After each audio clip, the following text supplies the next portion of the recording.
bad is about to happen to me. Why I feel this way, I don't know, maybe. I think of her so much, it drives me crazy. I just don't want her to leave me. Don't you give me up, please. Don't give up on me. I belong with you.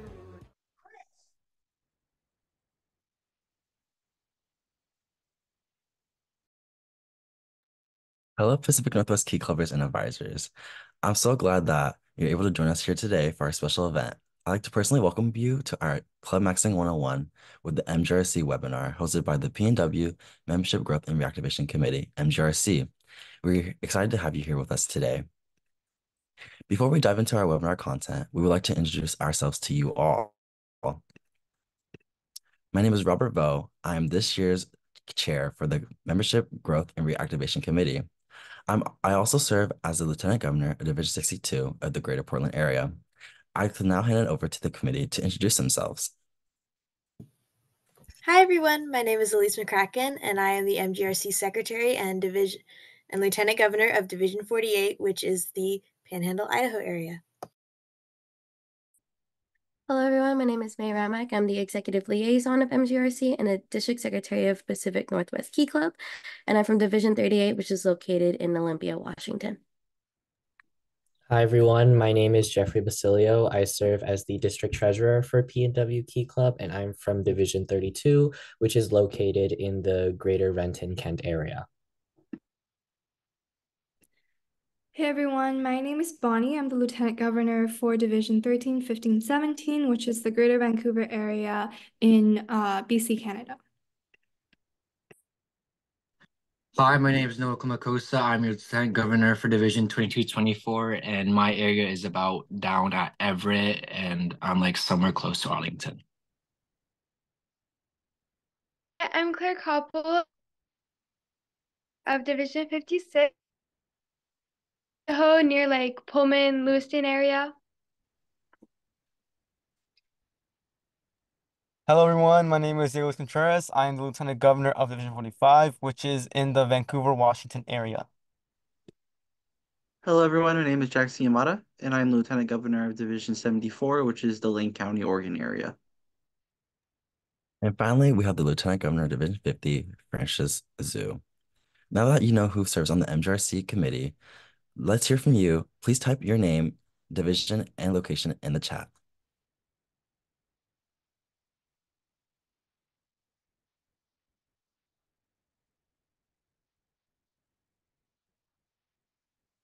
It came on. It came on. Sick. I can hear it now. So thank you.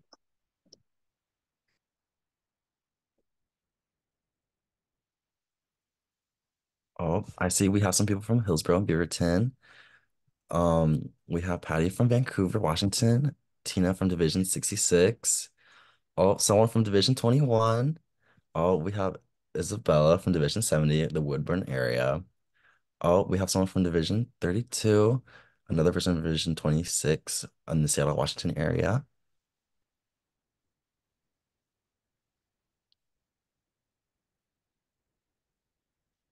Oh, we have someone from the Redmond, Washington area, Division 27. And we have Bree from Division 48. Oh, and we have, I hope I said this correctly, Embry from Longview, Washington. We have Michaela Nguyen from Division 65, the Hillsborough area of Oregon.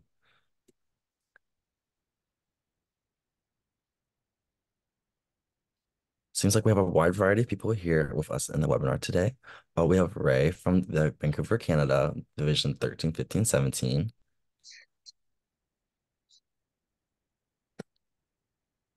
Well, it was great to hear from all of you guys. So moving on into our webinar tonight, we'll be going over our membership goal campaign in which we will discuss our goal for each club to increase their membership by a certain percentage. Then going on to our club maxing portion, we decided to split up into two parts where we'll talk about how to maintain club retention. They'll go over promotion, meeting ideas, effective communication, icebreakers. Then we'll go on to how to Key Club year round. That will go over a general timeline of Key Club, officer responsibilities, incentives, and how to find volunteering opportunities. We'll also have an overview of our MGRC resources, like our new How to Keep Club Year Round guidebook. There will also be an officer Q&A panel where we'll hear insights from our current officers whose recruitment strategies have worked especially well for their clubs. And finally, we'll end the evening with an open floor Q&A. I recommend that you write down any questions you have until the end of the webinar so we can answer them at the very end. Please note that our How to Keep Club Year Round guidebook has not been released yet. We plan on sending it out to officer Google groups, uploading it to the district website, and promoting it on our district Instagram. I'll now pass it on to May, our district secretary, to take it away. Thank you, Robert. I'm thrilled to introduce to all of you the MGRC 2024-2025 membership goal campaign. Last year, we concluded the service year with 11,439 members and 281 active clubs across the district. This year, our goal is to take it even further. The MGRC has set a district-wide goal of reaching 1,200 members and 285 or more active clubs across the Pacific Northwest by the 2025 District Convention. So what is the Membership Goal Campaign? The Membership Goal Campaign is a strategic initiative developed by the MGRC Committee. Using historical data from previous years, we've set goals for both the district and each unique club. For the 2024-2025 school year, we're challenging each club to increase its membership by 15%. For example, if your club had around 15 members last year, we're aiming for you to gain 3 more members this year. Club officers and advisors should have received an email regarding the membership campaign goal by our district treasurer, Jeffrey Basilio. Rest assured, this goal is based on past membership trends, but no one knows your club and region better than you do.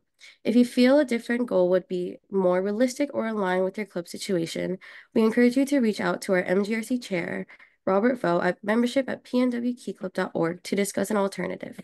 We're flexible and we want you to focus on what's achievable for your club. And if you already have a membership goal that is different from the one we suggested, that is perfectly fine. The important thing is that your goal reflects what's achievable and beneficial for your club. Throughout the year, we'll be tracking your progress through reports from your lieutenant governors, secretaries, and the Membership Update Center, also known as the MEC. This will help us identify any challenges or issues you've encountered so we can provide the resources, guidance, and support you need to stay on track. If you ever face any difficulties, don't hesitate to reach out. We'd be more than happy to offer advice, set up a meeting, or even visit in person to help you meet your goals. We are so excited to see your clubs grow, and we will now transition to talking about how to maintain club membership retention. We will first begin with Promotion 101. Now, what's it mean to promote? Well, there are many ways to promote, but let's first start off with the most common way, social media. Knowing how to promote on social media is very vital, especially since many of us are active on social media right now. Now, to start promoting on social media, you must know how to use it effectively. First, you must create visually appealing content. This could be through posts or even through videos, also known as Reels. Having appealing content is very important as it attracts an audience who may get interested with what you have to offer. So make sure your post is pleasing to look at, with enough information on what you're promoting, but also not too much. With social media, you also have the option to repost. So use that to your advantage to spread your information that you are promoting.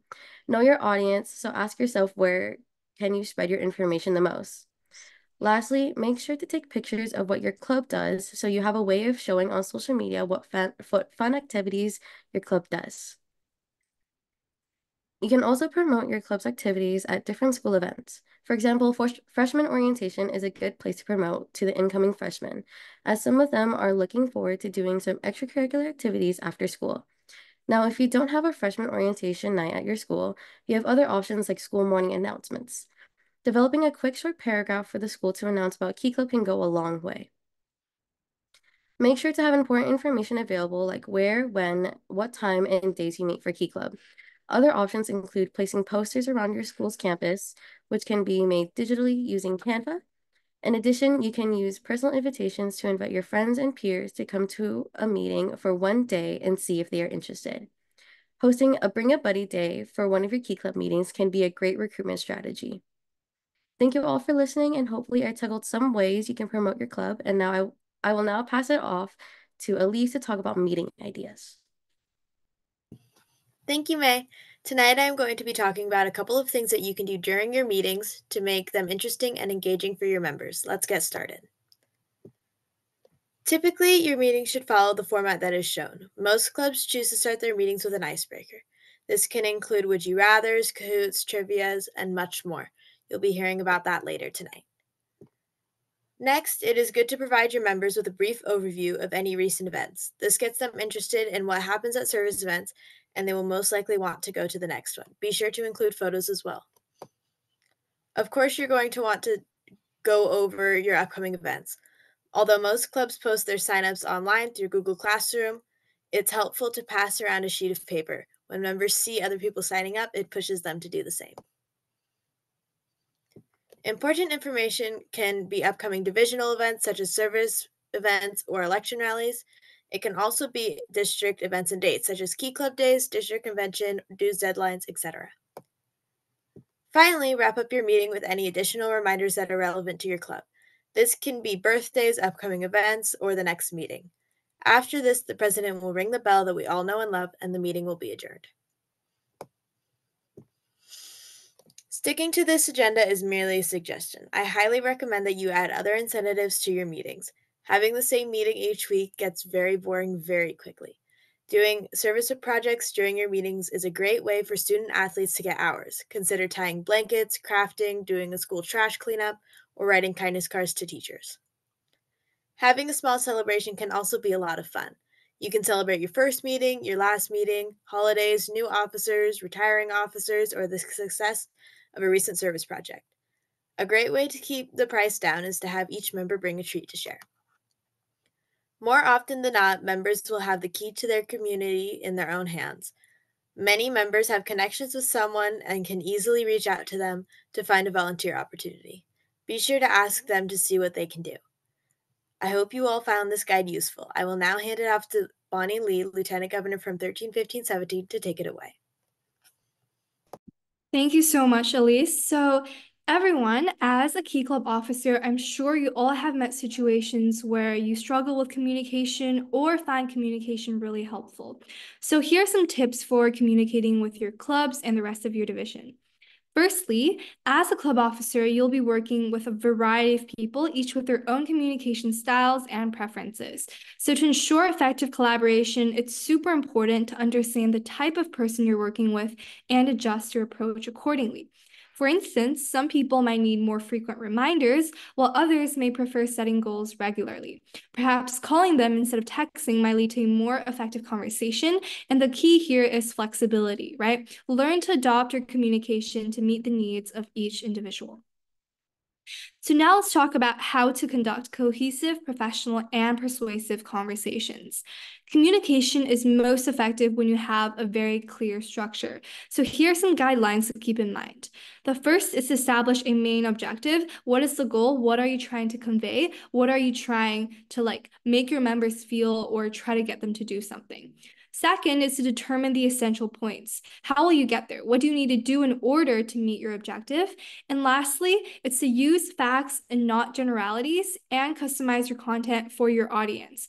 For instance, it's important not to just give fluffy paragraphs, but rather to maybe use graphics or numbers to help convey your point, and also to customize your content. For example, some clubs might need more visuals, while others might want more content, more word-based conveyors, and you need to put that in mind when you are dealing with different clubs.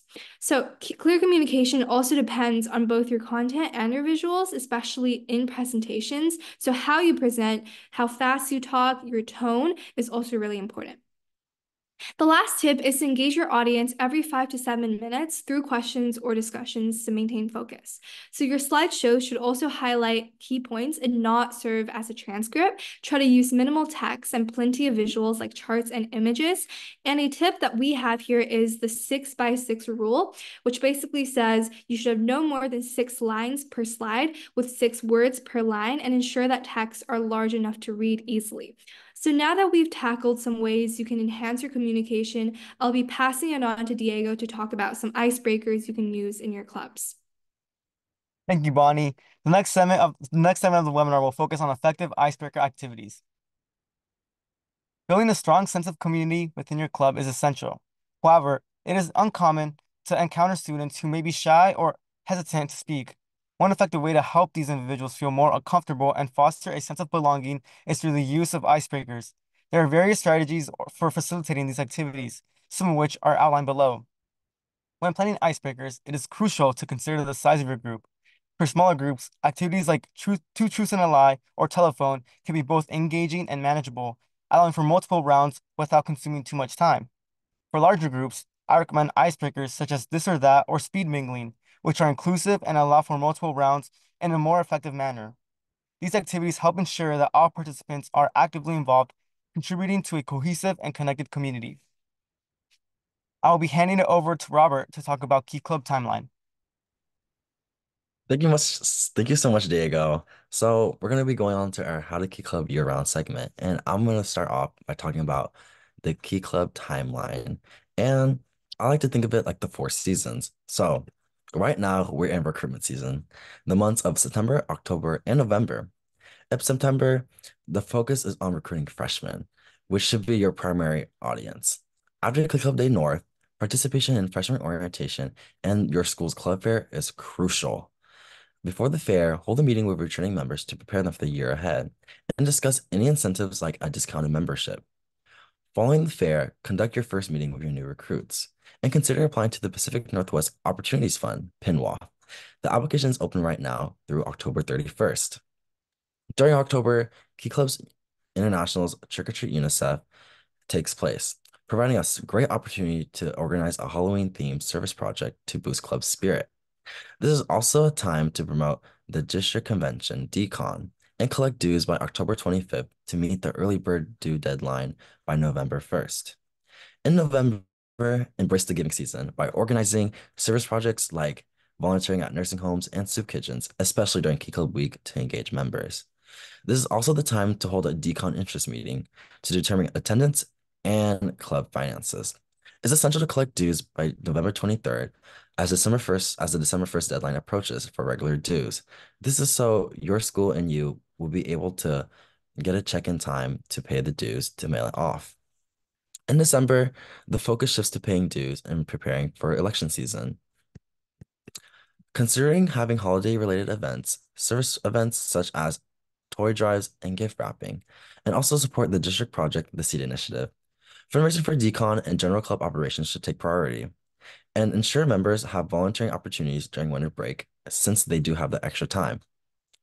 January marks the start of election season, including your LTG's election rally. During this month, you'll collect final decon payments and forms from members by January 17th to register by the 24th with your advisor, so you can get payments, forms, and transportation in check. Submitting early allows you to have time to make mistakes, just in case something went wrong before February 1st. Since on February 1st, decon registration, annual achievement report, and decon awards forms must be submitted. Early submission is recommended. During February, attend your LTG's pre-con DCM, organize service projects like candygrams and a photo booth fundraiser, and complete your officer elections by the end of the month. Though it's called Spring Snooze, it's far from a snooze because decon is happening in March. After the excitement of decon, you begin the officer transition process for your club. You'll also organize service projects like a St. Patrick's Day marathon or park cleanups. In April, your focus shifts to service, including joint service projects like a DECA versus Key Club charity basketball game, Key Club and Kiwani's bake sale, and a hygiene drive for the Seed Initiative. By May, service projects continue, but this month marks your final club meeting. Wrap up the year with an awards banquet to honor your seniors and celebrate the club's achievements. During the summer planning months, it's essential to offer long-term volunteering opportunities or at least one event per month to keep members engaged and serving the community year-round. It's also important to promote Key Club days, giving members a choice to connect with other clubs around the area and having fun together. In August, begin early recruitment efforts by promoting Key Club to ensure a strong start for the upcoming year. I'll now be passing off to Bonnie to talk about incentives for growth. All right, guys, so let's talk about some incentives to attract members and to retain them within your clubs, especially with the new due policy, which sees a raise in membership dues. I think these incentives are really great ideas for you guys to use to talk to your clubs and to the rest of your division. So to start off, one benefit of belonging to Key Club are the numerous opportunities for professional development, and it's really important to take full advantage of them. So here are some key programs and their benefits. The first is the Global Leadership Certificate. This certificate is a recognition of the leadership skills you develop within Key Club. It's a really valuable addition to your resume, showcasing your ability to lead teams, coordinate projects, and contribute to the community on a global scale. The next are club achievement certificates.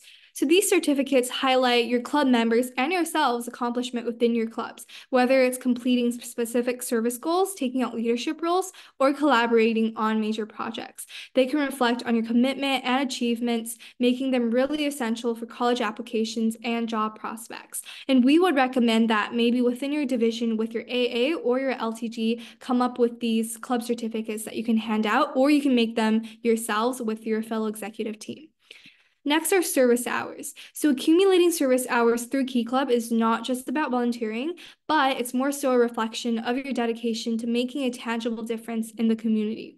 Documenting these hours can also fulfill graduation requirements, which a lot of high school has, and help you stand out when applying to universities and scholarships. Next is a recommendation letter from divisional leaders. As a Key Club executive, you'll have the chance to work really closely with divisional leaders, including your AA and your LTG, who can provide strong recommendation letters. So these letters can highlight your member and your leadership, collaboration, and service work, traits that are highly valued by really any professional setting. Next, we have working with accredited organization. And I think this one is often gone without attention, but it's super important. In Key Club, we work with well-known accredited organizations like UNICEF and Erica's Lighthouse. This exposure opens doors to larger opportunities and gives you a chance to network, build your skill set, and gain experience with professional organizations. So this is something very exclusive to Key Club that other service clubs at high schools might not be able to offer. So that is an important point to point out. Lastly, we have emphasizing the importance of service. Service is at the core of what we do at Key Club, and it's one of the most important qualities universities and employers are look for. Beyond academics, meaningful service is very much valued by any institution since it shows that people are willing to give back to their communities. So it's really important that you convey to people that this is a way to build and reflect on your strong character, resilience, and deep commitment. While professional development is crucial, the personal growth opportunities within Key Club are just as impactful, and here are some key aspects.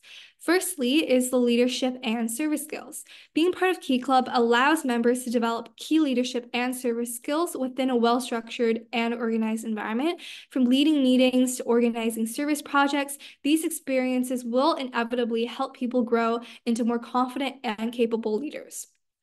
Next is attending decon, which is the really fun part. One of the highlights of Key Club is attending the district convention, where you can bond with thousands of fellow Key Clubbers from across the region. And it's not only an opportunity to make lasting connections, but also inspire by others who share your passion for service. Next, we have real life skills and meaningful service, which kind of goes together. Like I've said before, Key Club teaches skills that are directly applicable to personal growth and in your professional environment, right? Such as communication, organization, marketing, and management. These are things that will really prepare you for your future.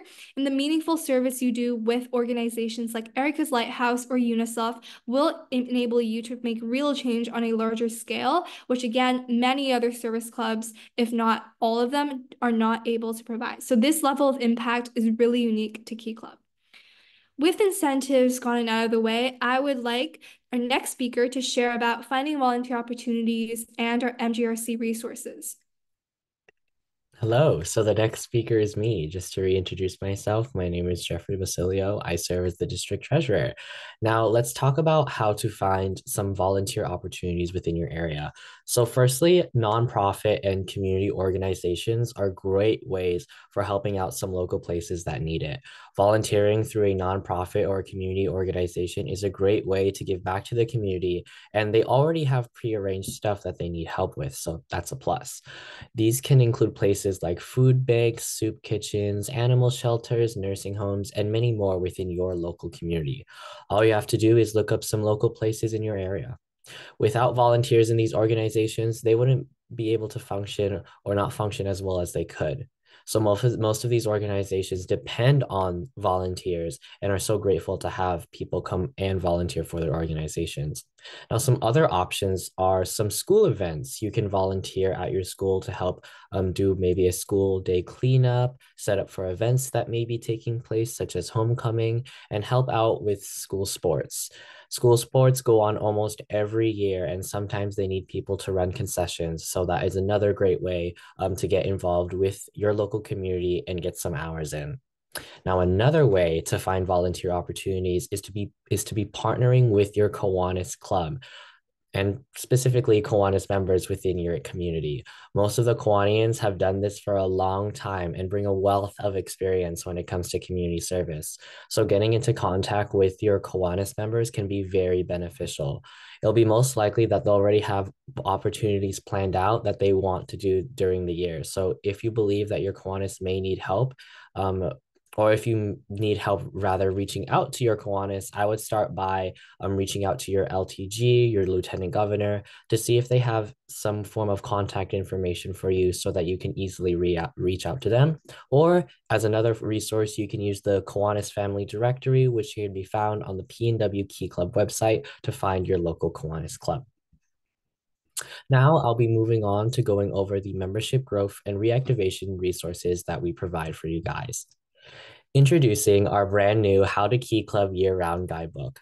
This comprehensive resource builds on what we covered during the webinar and much more, packed with detailed guides, hyperlinked resources, and real-life examples from clubs across the Pacific Northwest. It's designed to help you implement strategies that have been tested and proven to work.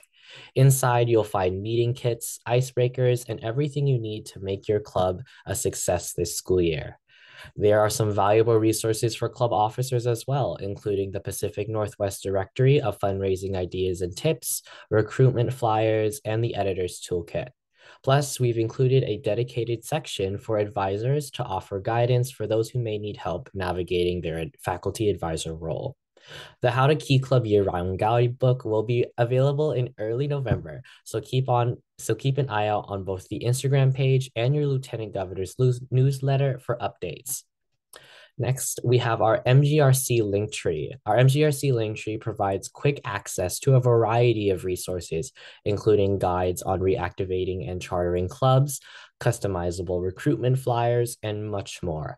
Additionally, the link tree features our comprehensive MGRC toolkit, giving you direct access to all of our resources, including the 8th grade recruitment kit and tips and tricks for throughout the school year. I will now pass it on to Jackson, Lieutenant Governor of Division 7476, to introduce our officer panelists. Thank you, Jeffrey. Hello, my name is Jackson, and I hope you're excited to hear from our fantastic panelists tonight. These officers have all been successful in helping to grow their club's membership and are here to share their knowledge with us. So please join me in welcoming Jasmine Ho, Vice President of Jackson High School Key Club from Division 21.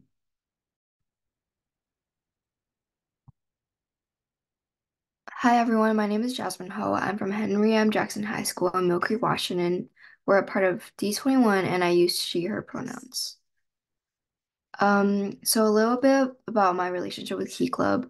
Key Club has been a pretty important club at our school for a while now. I joined my freshman year as a member, secretary as my sophomore year, and now VP. And we're the biggest club at our school, and it's been that for a pretty long time. And fun fact, we're actually the biggest Key Club in the whole Pacific Northwest. Next, help me welcome Kalia Tran, co-president of Adrian Nelson High School Key Club from Division 66. Hi everyone, I'm Kalia. I'm the co-president for Nelson's Key Club. We're located in Happy Valley, Oregon.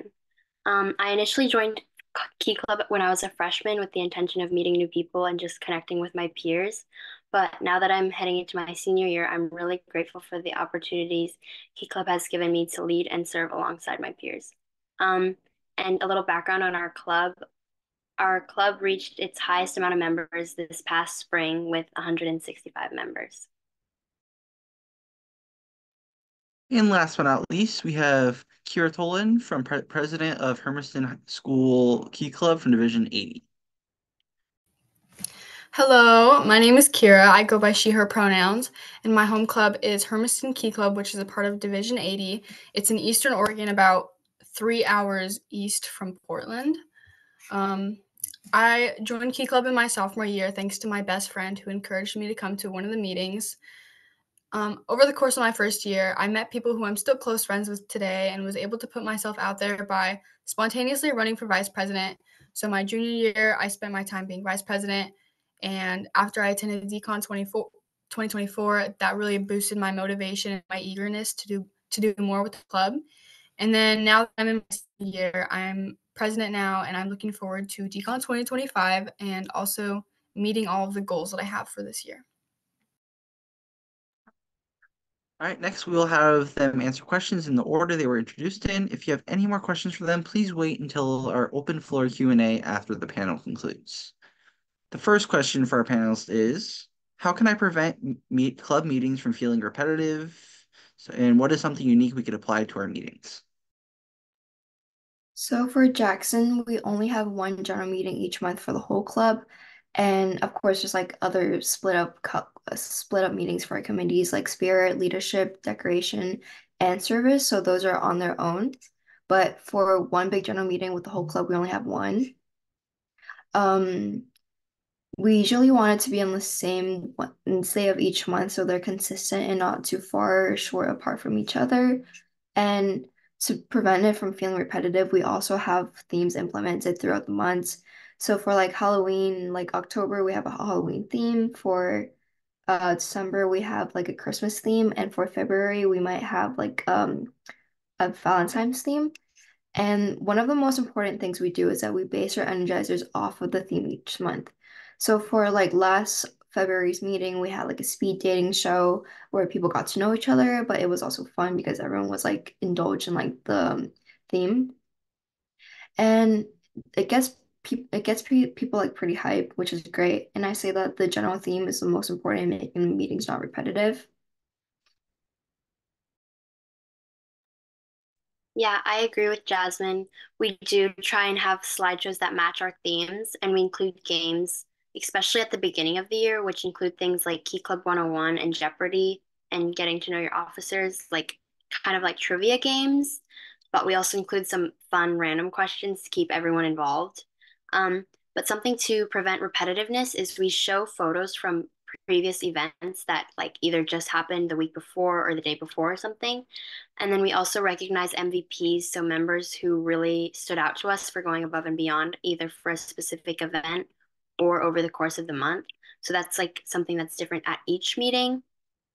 And also halfway through the year, we switch our meetings from the auditorium to the library just to help us become more engaged and connected with our members because of the lack of attendance as the year goes on. And we incorporate service events at our meetings like card making and bus driver appreciation goodie bags. So for Hermiston's meetings, we prepare and present a slideshow to help us organize the information that we need to tell our members.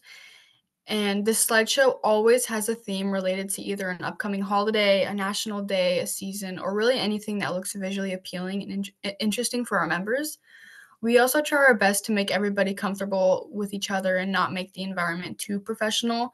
We'll include memes into our slides, posters, social media, and officers will become friends with our members.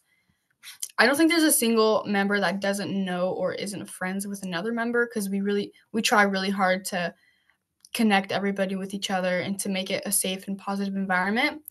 And just from a personal experience, I believe friendship to be the foundation of Key Club, and knowing that your friends are going to the meetings too definitely motivates you to want to go. Our officer team also puts a lot of thought and emphasis into our icebreakers, which always do a great job of bringing everybody together and getting that upbeat, fun, and positive vibe started for the meetings. And then after we presented all of the slides, we always do a little raffle where everybody has to stand and scream when they hear their numbers called out. And as a prize, we typically have candy bars or sometimes old Key Club gear. And I think just incorporating small things like an upbeat icebreaker, snacks, raffles, and promoting a friendly and positive atmosphere definitely keeps members coming back. Next, how do you recommend getting the word out in school with no phone policy? How do you promote inside and outside of school effectively? So to promote our events, like for casual service volunteering events, at the start of the year, we would just have all our members join a Google Calendar that consists of all the events. They learn to navigate that throughout the year and sign up for events on their own. And but for big events or fundraisers, service events, usually those are like more on like a bigger scale to us. So we have like plans to print out posters and put them around the school hallways the week before. We also put the details on the announcement a week before. So it's possible to like inform our members without phones. But of course, I think a big part of like advertising clubs and like events is social media. Every time we have something like important fundraisers, we always have infographics posted on our Instagrams by our webmaster and bulletin editors. And of course, our officers and chairs and co-chairs of committees will always repost those on our stories, like when they're posted and like when they're like close to being like executed the fundraiser. And yeah, our most active one is our Instagram for sure, but we recently just made a TikTok. We're just following like the trends that they have right now, and we just put our own Key Club twist onto it. So we just made one like promoting our garage sale, which is pretty good. We got like 34,000 views on it, and I say it's working pretty well. So for Nelson, in terms of recruitment, our biggest outreach opportunity is during our school's like club rush or club fair in the fall, where we introduce Key Club to students and just kind of tell them what it is. So we have like a trifold with events, pictures, and like basic information about the club. We try not to overwhelm it too much, but just more picture based so people see how fun the club is. And we find that like even simple things like handing out free candy will attract a lot of students. Um, like we've gotten 50 freshman members this year just because of the club fair. And then Nelson does have the Yonder pouches, but even though we have those, our main form of communication is Google Classroom because a lot of students have access to it on their computers and are used to it and are constantly on it for school stuff. We do use social media a lot too, but just based on our members and like their preferences, we found that they engage with Google Classroom the most.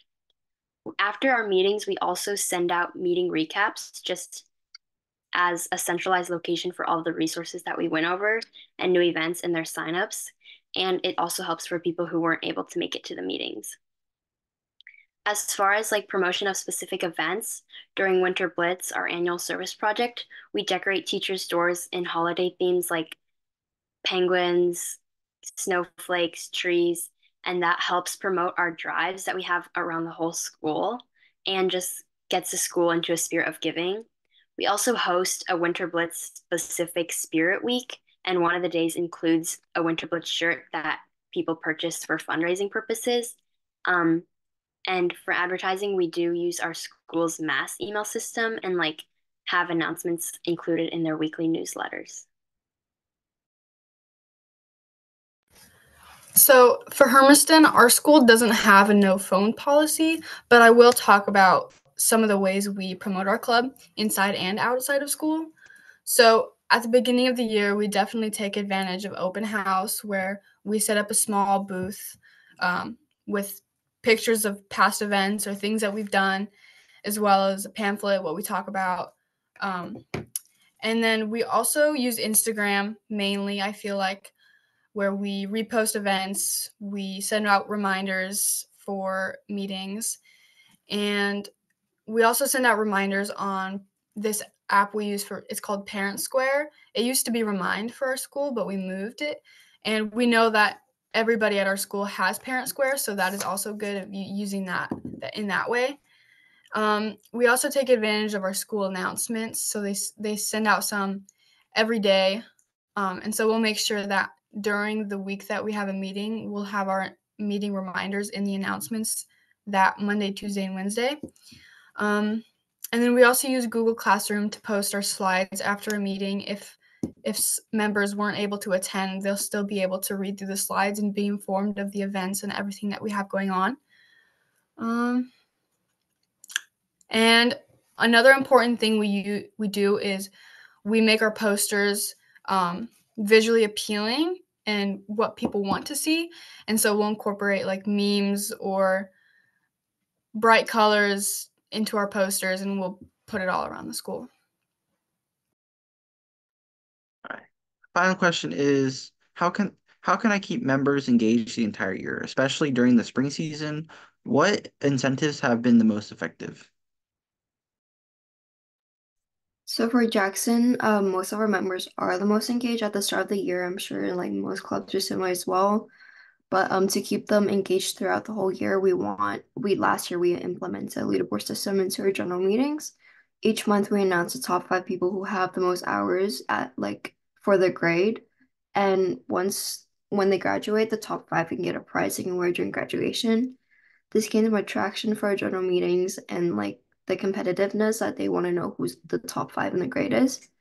And we also have member of the months with which changes every month. So that keeps people engaged and wanting to know who it is. And one big thing we also do is that we track our members' hours, which I think makes our members more willing to be in our club because that's less work for them and they can just go to volunteering events and we will count the hours for them, which is less work. And a pretty big thing we do is that we implemented a pretty low hour requirement amount. We only have 25 hours for the whole school year.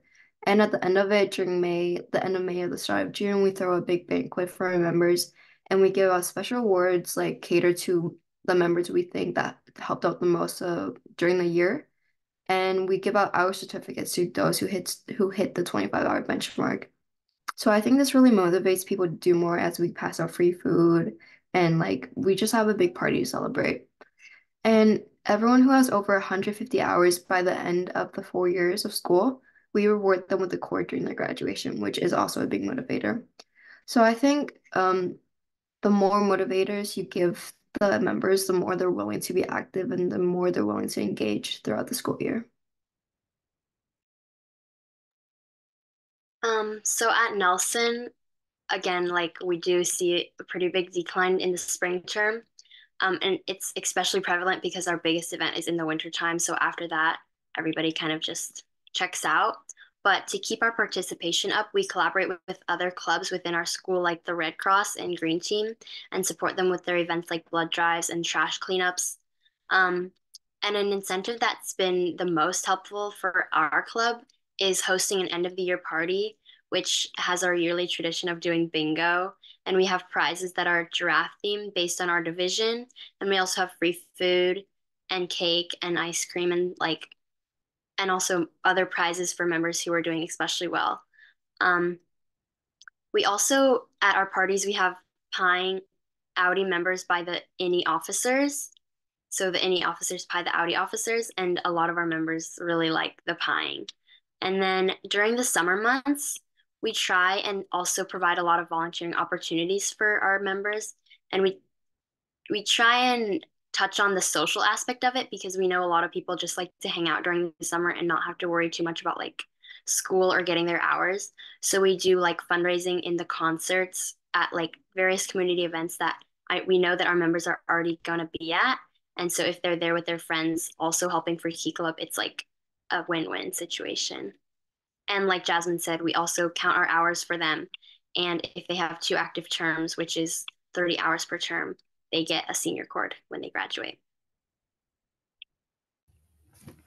So Hermiston's Club is very similar to your guys's in the sense that we are planning on throwing an end of the year party as well as awarding members with certificates for either the junior with the most hours, the sophomore with the most hours, things like that, I definitely feel like feel rewarding to the members as if they are actually getting something back from Key Club. And another way we're trying to combat this is by offering unique and fun service projects that our officer team will organize, which some event examples include working with our local animal shelter, as well as hosting smaller events like park cleanups, which can be easily done on a Saturday or whenever most members are free. It would be very simple to attend. Also, smaller service projects that can be attended after a meeting, which can be easy for members who are in sports or other extracurriculars. So one thing that specifically our club does is we do recycle bins around our school. And so after a meeting, we'll offer like 30 minutes to an hour of volunteer time if members are willing to stay back after a meeting and then go around the school and empty out those bins into recycle bags, which at the end of the day will eventually, the money that we get from those will go to our club. So it benefits everybody. It's a win-win. Our club is also going to start requiring a certain number of hours for each semester. So to be more specific, our club requires a minimum of 50 hours a year to be considered an active member and to be able to qualify for a Key Club Stole at the end of the year or when they graduate.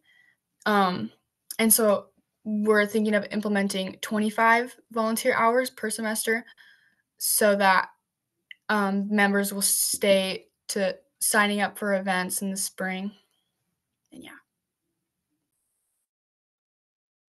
So thank you so much to Jasmine, Kalia, and Kira for giving us such a good night for insight on all things membership growth, retention. Can we get a round of applause for them in the chat?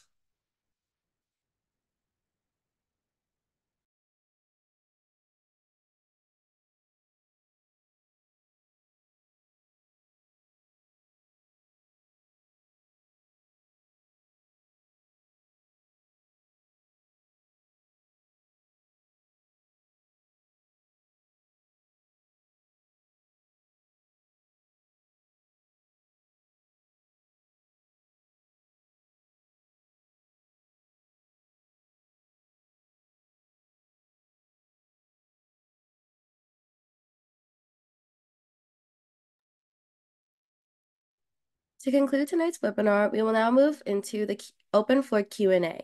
Please feel free to type your questions into the chat, use the raise your hand feature, or privately DM it to any of the committee members.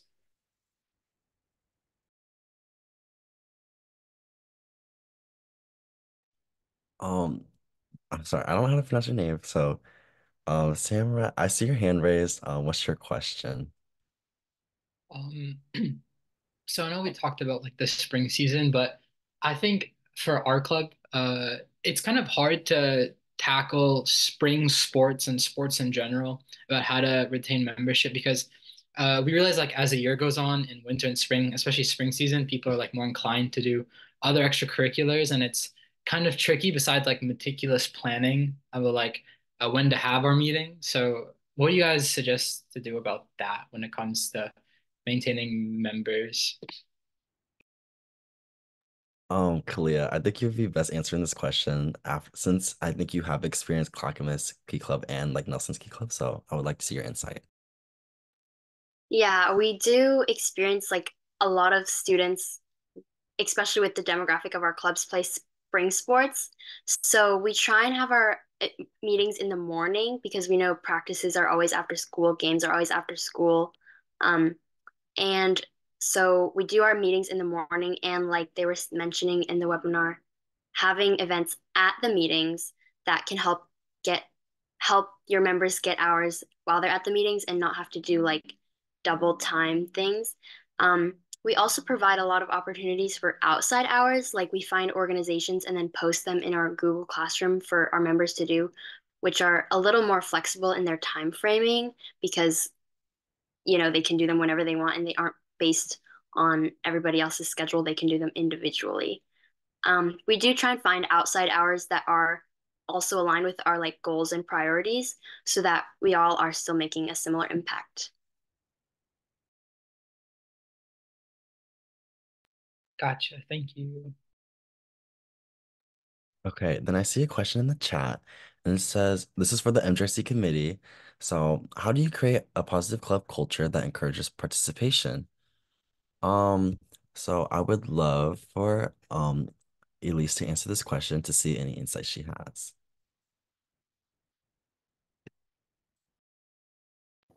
Hi. Creating, I have a my home club is a very small club.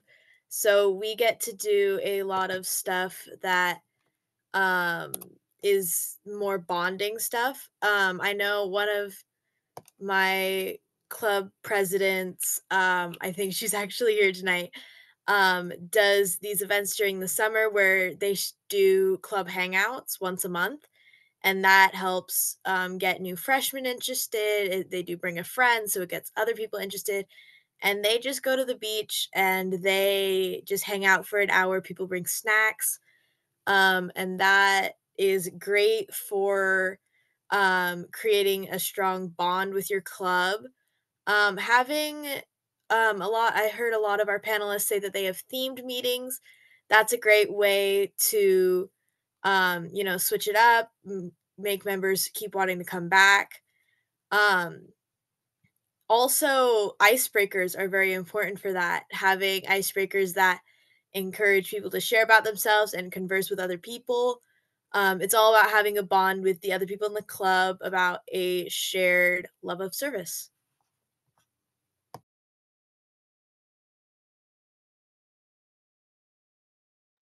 I hope that answers your question. If not, please type in the chat again. But oh, I see someone that has private messaged me, but uh, I see that. I see a message in the chat right now. And the question is, how can you encourage at least one officer from each club to attend these Zoom meetings? Well, I can answer that right now. Um, so for like office, so I'm guessing that you're an advisor, Kiwani's advisor, but basically just trying to get officers to like come to like these webinars or this type of Zoom meeting is is tricky at times since some officers are busy, but just like incentivizing them and being like, oh, like if you go to the Zoom meeting, like this will make your club better, or like if you could, for lack of better words, bribe them into coming and like giving them like, oh, like if you go to this meeting, I'll give you like I'll buy you food, like a burrito during lunch and other stuff like that. But also just like ensuring them that like just ensuring them that like the ideas from this webinar is like great in any time and that it's like it's a direct Q&A to like officers that have been very successful in their time, as well as just like one of the biggest key clubs in the Pacific Northwest. I hope that answered your question. If not, I can reiterate later. Robert, wait. I was gonna say, is it okay if I add on to that? Yes. Okay. So from personal experience, I think it's really important for any advisor really to emphasize that what that officer is doing is important and that they're doing a good job. So I actually was asked to be an officer panelist for this meeting by my division's lieutenant governor. And the way she asked me, she was like, you do such a great job of being such a great president. You're an amazing, outstanding officer, and I think you would be a great fit for this meeting. And the way, if she said something different, like, "Hey, here's this meeting. I think you should do it," I probably would have brushed it off or not considered it. But because she made me feel special and kind of say that my position is important and my input is important, I think that definitely motivated me to want to do something like this. and I'm going to add on to that too. I'm pretty sure this meeting is recorded and it'll be posted on the PNW YouTube channel, if I'm not mistaken. So if they're busy, like if they're currently busy, like they're at practice or they have some homework to do or something and they can't make it to this meeting, they can watch it on their own time and still get the same ideas from it.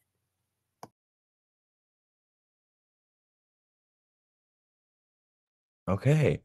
I see one question in the chat, and it says, "What are some ways you can get members to be more spirited and loud, especially preparing for decon or just big events?"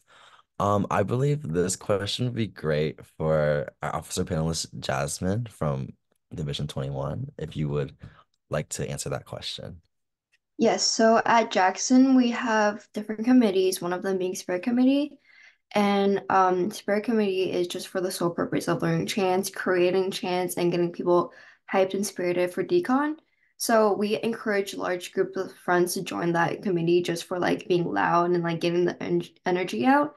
So with being loud, they like learn the chants and stuff, so it gets inside their brain. And that's just a good way to get like groups of people like very energized and very like prepared for decon with like the spirit battles and everything. So I think if looking for your club to be more spirited and like loud, I think creating a spirit committee is the way to go. Because before that, we didn't really have a lot of people to bring to decon because the energy level like wasn't there. But afterwards, now we bring like 28 to 32 people a year. So it's been a good big increase just because of the spirit committee. I see that we're approaching the 8 p.m. Timestamp, but I would like to answer these last two questions and then I'll wrap it up. So one of the questions here is a big question. They said that my club has around 35 to 40 members, but we lack financial resources to obtain incentives such as candy, prizes, etc. What would you recommend as a non-expensive incentive that we could use that wasn't listed earlier? Um, I believe that Bonnie would love to answer this question. Yes, great question. So incentives definitely don't have to be like objects or like material goods, right? Like as we said in our presentation, there's many certificates that you can give out with your local Kiwanis. All it takes is maybe you print a few pieces of paper, or you can even handwrite it yourself. Or even better, you can encourage your members to get the Global Leadership Certificate course and enroll into that. So there's a lot of different ways to get incentives. I would say volunteer hours and having leadership certificates are the easiest way and one of the most effective ways. But if you want to go even further and maybe even have incentives such as like, oh, everyone can get this or get that, or it's just like a paper recommendation letter. That would definitely work a lot. Or you can like try to go to your Kiwanis and ask for some financial resources, but I actually think the ones that don't require you to pay are actually more effective. And then just to add on to that a little bit, typically schools like specialize in like a specific thing or like have this really big like school cafe or something like that. But just like being able to connect with your school's ASB and also just like getting a discount from your school's cafe, I think that goes a really long way for incentives for other officers as well. And then we're gonna answer this last and final question, and this was privately DM'd to me, and it says, how can you be more involved as an officer if you feel your role isn't as important or you feel like I'm not sure what to do 90% of the time? I believe Kalia would be a great person to answer this question. Yeah, so I think mainly depending on your position, delegation would be the best thing because I feel as though my club has created a culture where all the officer positions feel like they're pretty equal in importance, but it's just which aspect we're responsible for. So, like the bulletin editor, sometimes it may seem like less important because it's not president, vice president, but it's pretty much one of the most important roles in promotion and gaining new members and making things cute because everything is important in making it cute. So I would say if you're feeling like you don't know what to do or feel like you're not important, reach out to your president or co-presidents and ask them how you can communicate better with them, what other things can you do, and point out certain strengths that you have or certain areas of like holes where there needs to be work done in the club and propose how you think you yourself can fix them. And then maybe they'll be like, oh yeah, that's a really good idea. Do you want to be in charge of that? And then maybe that will lead to you having a bigger role. Does that answer the question?